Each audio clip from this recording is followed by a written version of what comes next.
ಸ್ನೇಹಿತರೆ ನಮಸ್ಕಾರ. ನಾನು ಮರಡಳ್ಳಿ ನಾಗಚಂದ್ರ, ಚಿತ್ರ ನಿರ್ದೇಶಕ.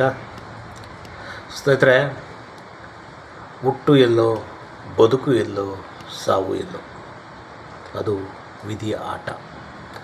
ನಮಗೆ ಹುಟ್ಟಿದ್ದ ಜ್ಞಾಪಕ ಇರುತ್ತೆ, ಬೆಳೆದಿದ್ದ ಜ್ಞಾಪಕ ಇರುತ್ತೆ, ಜೀವನ ಮಾಡಿದ್ದ ಜ್ಞಾಪಕ ಇರುತ್ತೆ. ಆದರೆ ಸಾವು ಮಾತ್ರ ಸಾಧ್ಯವೇ ಇಲ್ಲ. ಮುಂದಾಗುವಂಥ ಸಾವಿಗೆ ನಮಗೆ ಗೊತ್ತಿಲ್ಲ, ಅದೇನಿದ್ರು ಭಗವಂತನ ಆಟ. ಸ್ನೇಹಿತರೆ, ಹಾಗೆ ನಮ್ಮ ಭಾರತರತ್ನ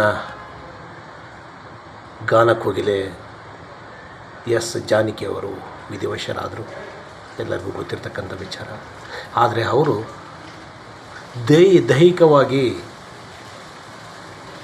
ನಮ್ಮನ್ನು ಅಗಲಿದ್ದಾರೆ, ಆದರೆ ಮಾನಸಿಕವಾಗಿ ಇಡೀ ಪ್ರಪಂಚದಾದ್ಯಂತ ಎಸ್ ಜಾನಕಿಯವರಿದ್ದಾರೆ. ಯಾಕೆಂದರೆ ಎಸ್ ಜಾನಕಿಯವರು ಚಿಕ್ಕ ವಯಸ್ಸಿನಿಂದ ಹಿಡಿದು ಕೊನೆಗಟ್ಟ 88 ವರ್ಷದವರೆಗೂ ಅವರ ಹೋರಾಟ, ಅವರ ಸಾಧನೆ, ಅವರ ಗುರಿ ಇಡೀ ನಾಡಿಗೆ ಗೊತ್ತಿದೆ, ಇಡೀ ದೇಶಕ್ಕೆ ಗೊತ್ತಿದೆ.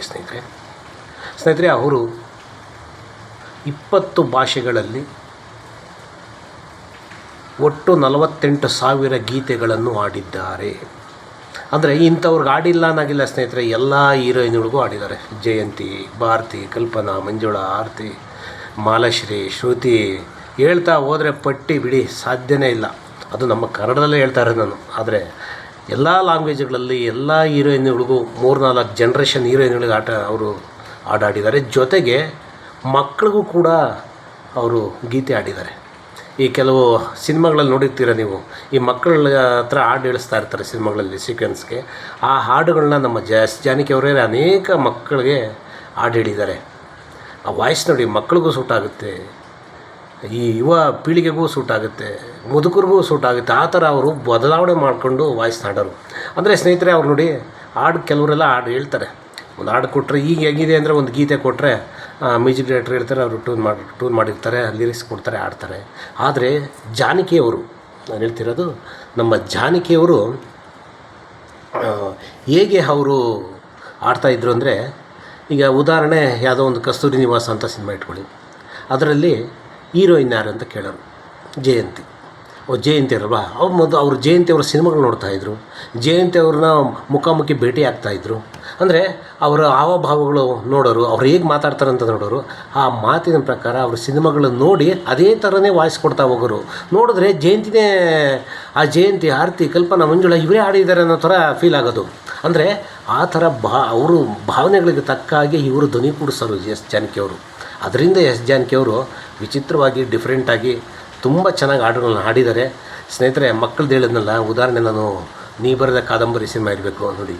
ನೀ ಮೀಟಿದ ನೆನಪೆಲ್ಲವೂ ಎದೆ ತುಂಬಿ ಹಾಡಾಗಿದೆ. ಈ ಹಾಡು ಮಗು ಹಾಡಿದೆ ಆ ಸಿನಿಮಾದಲ್ಲಿ. ಆ ಹಾಡನ್ನ ನಮ್ಮ ಎಸ್ ಜಾನಕಿಯವರು ಹಾಡಿದ್ದಾರೆ. ಇದೇ ಥರ ಮಕ್ಕಳಿಗೆ ಸುಮಾರು ಹಾಡಿದ್ದಾರೆ ಸ್ನೇಹಿತರೆ. ಆದರೆ ನೋಡಿ, ಇವತ್ತು ಓಕೆ, ವಯಸ್ಸಿನ ಅಭಾವ, ಒಂದು ಆರೋಗ್ಯದ ಅಭಾವ ಓಕೆ, ಆದರೆ ಅವ್ರು ಬಿಟ್ಟೋಗಿರ್ತಕ್ಕಂಥ ಹಾಡುಗಳಿದೆಯಲ್ಲ, ಅದು ಪ್ರಪಂಚ ಇರೋವರೆಗೂ ಇರುತ್ತೆ. ಎಸ್ ಜಾನಕಿಯವರು ನಮ್ಮ ಮನಸ್ಸಲ್ಲಿರ್ತಾರೆ. ಸ್ನೇಹಿತರೆ ನೋಡಿ, ಅವರು ಇಷ್ಟು ಹಾಡುಗಳು ಹಾಡಿದ್ದಾರೆ. ಅದು ನಮ್ಮ ಕರ್ನಾಟಕ ಅಂದರೆ ಅವ್ರಿಗೆ ತುಂಬ ಇಷ್ಟ. ಅದಕ್ಕೆ ಹೇಳಿದ್ದು, ಬೆಳೆದಿದ್ದು ಹುಟ್ಟಿದ್ದು ಆಂಧ್ರ, ಜೀವನ ಮಾಡಿದ್ದು ಅನೇಕ ರಾಜ್ಯಗಳಲ್ಲಿ ಜೀವನ ಮಾಡಿದ್ರು. ಆದರೆ ಕೊನೆಗೆ ಸಾವಾಗಿದ್ದು ಕರ್ನಾಟಕದಲ್ಲಿ. ಅವ್ರು ಬಯಸಿದ್ದು ಕೂಡ ಕರ್ನಾಟಕ, ಅದು ಮೈಸೂರಲ್ಲೇ ನಾನು ಇರಬೇಕು, ಮೈಸೂರಲ್ಲೇ ನಾನು ಸಾವಾಗಬೇಕು, ಇಲ್ಲೇ ನನ್ನ ಕೊನೆಯ ದಿನಗಳನ್ನ ಕಳಿಬೇಕು ಅಂತ ಕಳೆದ್ರು. ಅದೇ ಥರನೇ ಮೈಸೂರು ಜಿಲ್ಲೆಯಲ್ಲೇ ಅಂತ್ಯವಾದರು. ಸ್ನೇಹಿತರೆ, ಅದು ಮೈಸೂರು ಅಂದರೆ ಅವ್ರಿಗೆ ತುಂಬ ಇಷ್ಟ. ಜೊತೆಗೆ ನೋಡಿ, ಅವರು ಸಾವಿನ ಟೈಮಲ್ಲಿ ಒಂದು ಗಡಿಯಾರ ಇತ್ತು, ಮುಂಚೆಯಿಂದ ಕಟ್ತಾಯಿದ್ರು. ಆ ಗಡಿಯಾರ ಹಾಗೇ ಇತ್ತು, ನಾವು ನೋಡಿದ್ವಿ ಮೈಸೂರು ಅರಮನೆ ಮೈದಾನದಲ್ಲಿ ಅವರು ಪಾರ್ಥಿವ ಶರೀರನಿಟ್ಟಾಗ ಕೈಯಲ್ಲಿ ವಾಚ್ ನೋಡಿದ್ವಿ. ಆಮೇಲೆ ಕೈಯಲ್ಲಿ ಕೃಷ್ಣ ಅಂದರೆ ತುಂಬ ಇಷ್ಟ ಅವರಿಗೆ. ಆ ಕೃಷ್ಣನ ವಿಗ್ರಹನ ಕೈಯಲ್ಲಿ ಹಾಗೆ ಇಟ್ಕೊಂಡಿದ್ದಾರೆ.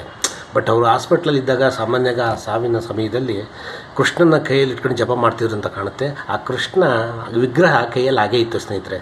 ಅದು ನೋಡಿ ನಮಗೆ ತುಂಬ ನೋವಾಯಿತು. ಆದರೆ ಇವತ್ತಿನ ದಿನಗಳಲ್ಲಿ ಇಂಥ ಹಾಡುಗಾರ್ತಿಗಳು ನಮ್ಮ ರಾಜ್ಯದಲ್ಲಿ, ನಮ್ಮ ದೇಶದಲ್ಲಿ ಇದ್ದು ಹೋದರು ಅಂದರೆ ತುಂಬ ಅದೊಂದಿದು.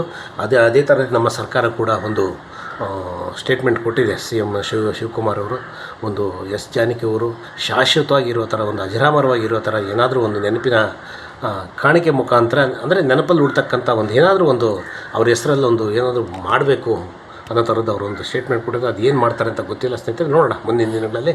ಹೀಗೆ ಸ್ನೇಹಿತರೆ, ಅಂದರೆ ಎಸ್ ಜಾನಕಿ ಅವ್ರದ್ದು ಹೇಳ್ತಾ ಹೋದ್ರೆ ಹೇಳಿದ್ನಲ್ಲ, ಒಬ್ಬೊಬ್ರದ್ದು ಒಂದೊಂದು. ನಾವೆಲ್ಲ ಎಸ್ ಜಾನಕಿ ಅವ್ರು ದೂರದಿಂದ ನೋಡಿದ್ದೀವಿ ಅಷ್ಟೇ, ಹತ್ತಿರದಿಂದ ನೋಡೋಕ್ಕಾಗಿಲ್ಲ. ಬಟ್ ಹತ್ತಿರದಿಂದ ನೋಡಿದ್ದು ಅಂದರೆ ನಮ್ಮ ಸಾವಿನ ಮುಖಾಂತರ ನೋಡಿದ್ವಿ. ಬಟ್ ಅಂದರೆ ನೋಡಿ, ಅವರು ಆಡಬೇಕಾದ್ರೆ ಸ್ನೇಹಿತರೆ, ಇನ್ನೊಂದು ಅವ್ರಿಗೆ ಒಂದು ಶಕ್ತಿ ಇತ್ತು ಆಡಬೇಕಾದ್ರೆ. ಏನಪ್ಪ ಶಕ್ತಿ ಅಂದರೆ, ಖರ್ಚಿಪ್ಪು, ಒಂದು ಬಿಳಿ ವಸ್ತ್ರ ಖರ್ಚಿಪ್ಪು ಯಾವಾಗಲೂ ಕೈಯಲ್ಲಿರೋದಂತೆ. ಆ ಖರ್ಚಿಪ್ಪು ಕೈಯಲ್ಲಿ ಇಲ್ಲ ಅಂದರೆ ಅವ್ರಿಗೆ ಆಡೇ ಬರ್ತಾ ಇರಲಿಲ್ಲಂತೆ. ಅಂದರೆ ಕೆಲವ್ರಿಗೆ ಒಂದು ಶಕ್ತಿ ಇರುತ್ತೆ, ಕೆಲವ್ರಿಗೆ ಒಂದೊಂದೊಂದೊಂದು ಶಕ್ತಿ ಇರುತ್ತೆ. ಅದೇ ಥರನೇ ಜಾನಕಿಯವ್ರಿಗೂ ಒಂದು ಕೈಯಲ್ಲಿ ಒಂದು ಖರ್ಚಿಪ್ಪು ಇಟ್ಕೊಂಡು ಆ ಖರ್ಚಿಪ್ಪಿಲ್ಲದೆ ಅವ್ರು ಆಡ್ತಾ ಇರಲಿಲ್ಲವಂತೆ. ಯಾವಾಗಲೂ ಕೈಯಲ್ಲಿ ಖರ್ಚಿಪ್ಪು ಇರಬೇಕಾಯ್ತಂತೆ. ಈ ಥರ ಅನೇಕ ಮಹನೀಯರು, ನಮ್ಮ ಕವಿಗಳು, ಹಿರಿಯರು ಎಲ್ಲ ಹೇಳಿದ್ದಾರೆ. ಹೀಗೆ ಎಸ್ ಜಾನಕಿ ಅವರು ಅಜರಾಮರ ಸ್ನೇಹಿತರೆ. ಎಸ್ ಜಾನಕಿ ಅವರನ್ನ ನೆನೆಸ್ಕೊಂಡು ದಿನಾಲೂ ಏನೇನೋ ಒಂದು ಸಾಂಗ್ಗಳು ಬರ್ತಾಯಿದ್ರೆ ಎಸ್ ಜಾನಕಿ ಅವ್ರು ನೆನಪಾಗ್ತಾನೆ ಇರ್ತಾರೆ. ಇಂಥ ಎಸ್ ಜಾನಕಿ ಅವರಂಥ ಗೀತೆಗಳನ್ನ ಆಡಿರ್ತಕ್ಕಂಥ ಎಸ್ ಜಾನಕಿ ಅವ್ರನ್ನ ನೆನಪಿಸ್ಕೋತಾ ನಾನು ಈ ಮಾತು ಮುಗಿಸ್ತಾ ಇದ್ದೀನಿ. ನಮಸ್ಕಾರ ಸ್ನೇಹಿತರೆ.